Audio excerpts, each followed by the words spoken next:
one of the first things that we want to be clear about when we're talking about the apology is that the English word apology isn't quite the best translation for the apology.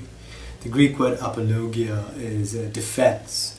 So when we're talking about Plato's apology, we're actually talking about the speech made in defense. And this is the speech that Socrates made in his defense during the trial in Athens in 399 BC. And Socrates was about 70 years old at the time, and that in itself should make us pause a bit, because putting an old man on trial and then sentencing him to death suggests to us that this is something really serious. They must have really hated him at some level, or some people really disliked him at some level, to want to sentence him to death at the age of 70. So the apology is the speech that Socrates makes in his defense during his trial. He was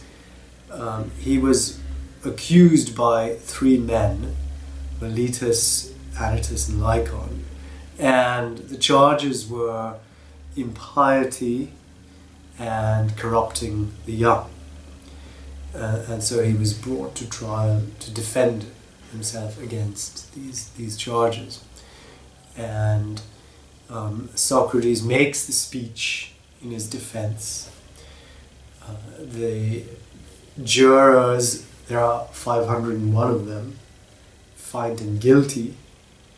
Then it's up to the prosecutors and the defendants to suggest the penalty. The prosecutors suggest that Socrates be sentenced to death by the hemlock. Socrates proposes that he pay a fine. This is thrown back to the jury, and the jury chooses the death penalty rather than the fine. And Socrates then makes a little brief speech accepting this punishment that the jury has handed to him. The apology is ascribed to Socrates, and so the presumption is that this is a speech that Socrates delivered during the trial in Athens.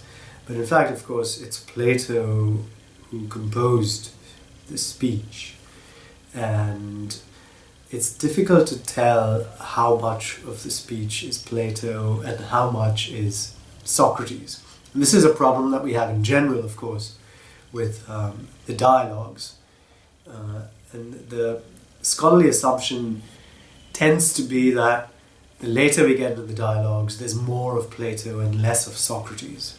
With the apology, because of the special nature of this particular speech, the question becomes in a way even more urgent, but it's still very difficult to answer.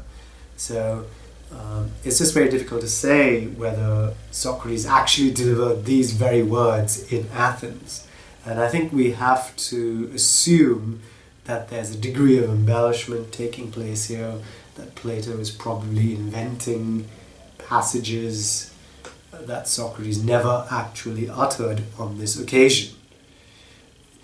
Having said all that, it's nonetheless interesting that this is how Plato wants his readers to remember Socrates. Socrates never himself actually wrote down any text, any sustained philosophical works. So we don't actually have any texts written by Socrates at all. What we have is Plato and Plato's writings, and the apology is the defense of Socrates as handed down to us by Plato.